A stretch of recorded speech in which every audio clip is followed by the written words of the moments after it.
In this video, I want to hold two opposing truths simultaneously. The first truth is that we're in a very difficult and maybe even oppressive place in our society. And the second truth is that peace and freedom are attainable. The first truth, the cost of a house in the past 30 or so years has increased by about 400%. At the same time, the income of the average person has only increased by about 25%. And these numbers, they vary a little bit, and it depends on which statistics you look at, but it's somewhere around there. So the basic truth here is that the income of an American has only increased a little bit, but the cost of living has increased a lot. The cost of owning a home has increased a lot. And so now fewer people can afford a home. And people are still buying homes. How does that work? Well, we have money usury. It's lending. It's one of the forbidden sins in the Old Testament, in the Mosaic Law. We have institutions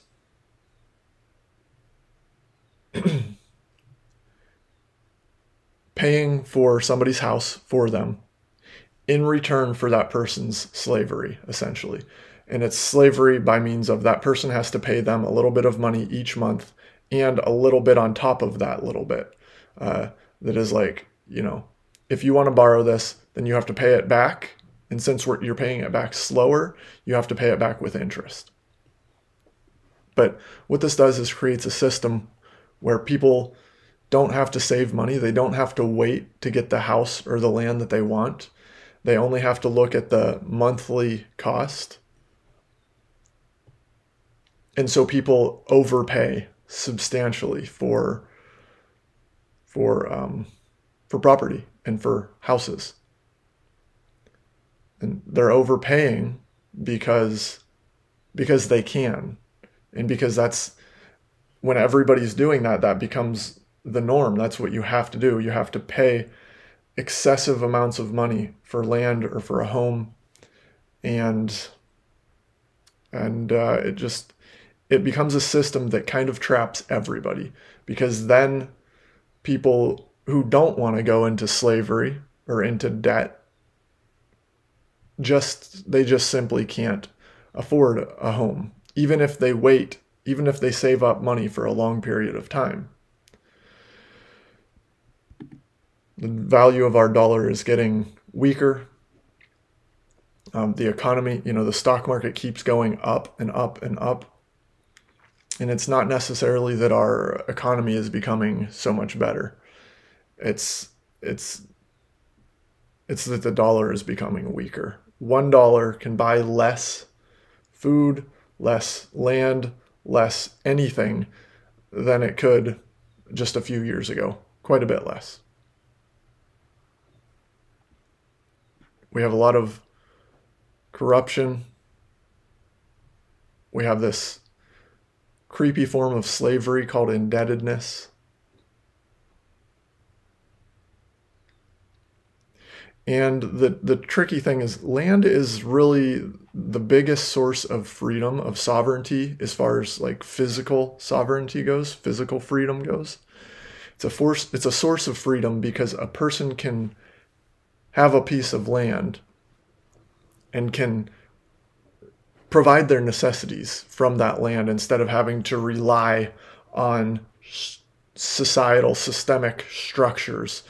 If you have a piece of land, you can grow food, you can build shelter, you can attain water, you have clean air, or you can at least have some hope of clean air around you in space.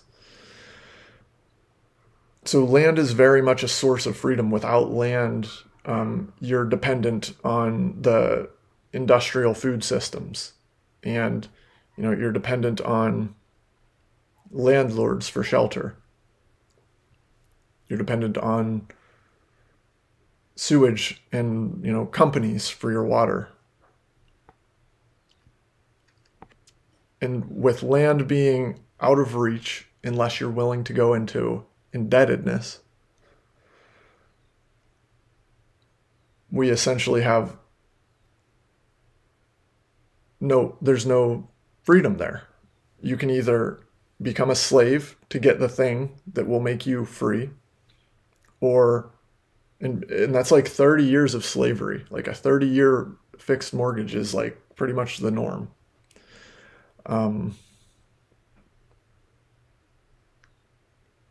Or you can not have the land, and to be dependent on the system, which is, again, a form of, it's dependence. It's not independence. It's not what this country was built upon or for. We valued independence at one point.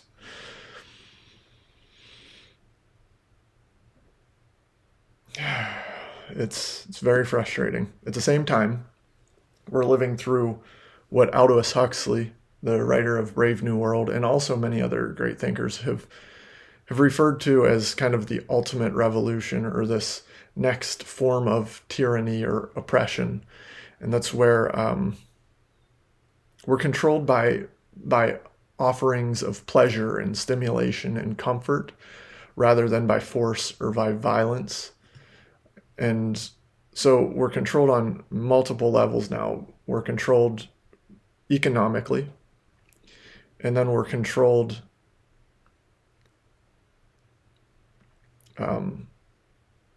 psychologically, because we're given a hyperstimulating feed, hyperstimulating devices,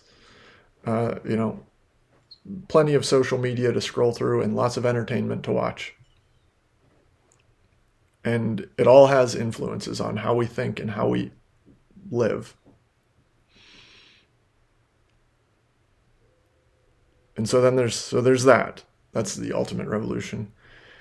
And then we have just the general kind of thing that's been going on, that certain classes of people aren't held accountable for their actions. And then other classes of people have to deal with the consequences of those actions, or suffer because of those actions. These are terrible truths. And sometimes you just grieve that kind of stuff. It's like just terrible stuff. But at the same time, we can find pockets of peace and freedom. Beauty cannot be taken from us. Truth cannot be taken from us. Goodness cannot be taken from us. Life is still a story. Stories are cool.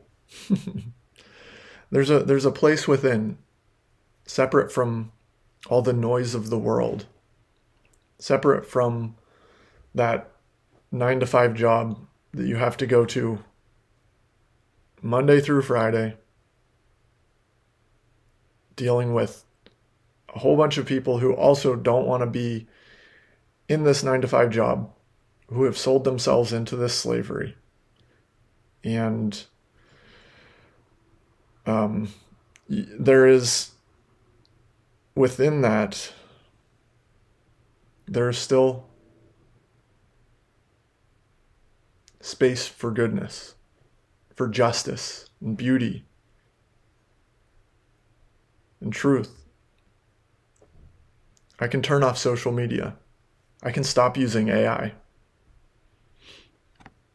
I can work toward my dream of land ownership, of sovereignty, no matter how impossible it seems. That is That is what every human in history who has had to deal with any kind of oppression, which is almost every human in history,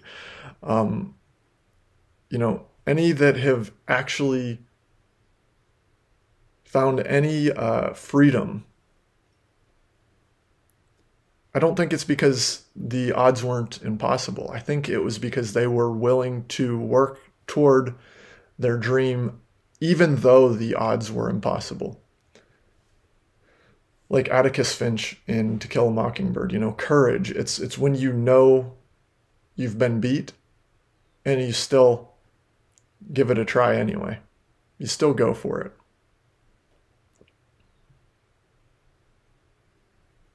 We can still accept mystery. We can accept that we don't know what the future holds.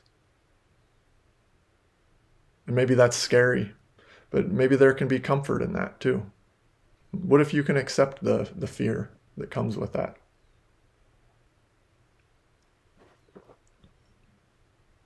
We can find a few minutes each day just to write or to do something that brings us peace or satisfaction.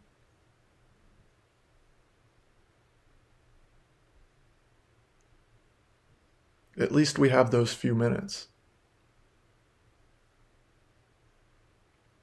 And if we can be truly present with ourselves during those few minutes, then those are some very valuable few minutes.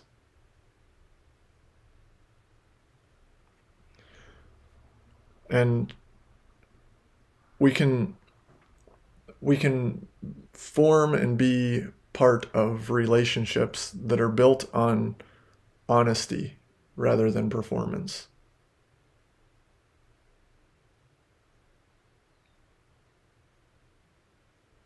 It's crazy.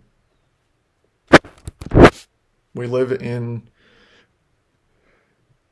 this weird society where we can get anything we want, any material thing we want, with 2-day shipping. And there's probably a million different brands to choose from.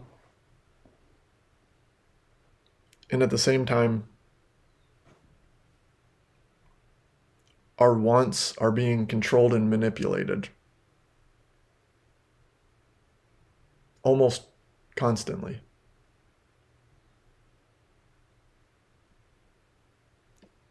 And we can get anything material that we want, but when it comes to the needs,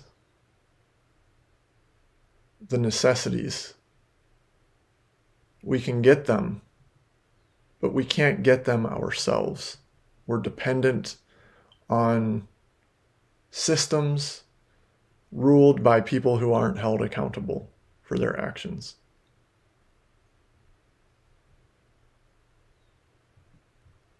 We have abundance, but we don't have independence. It's weird. And at the same time, we do have an abundance of beauty. We have an abundance of birds and trees, squirrels. We have an abundance of clouds and blue skies and gray skies and rain and sun.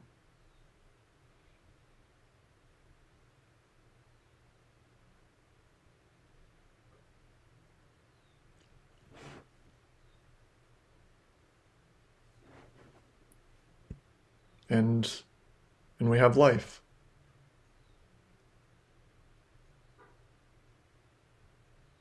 We have goodness that can be received and we can be grateful. And we have goodness to give.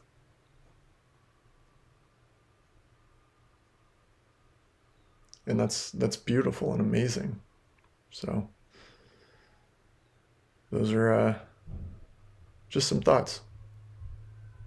If you like this video, give it a thumbs up and let me know how you're doing, how you feel about all of this. Thanks for watching. Peace.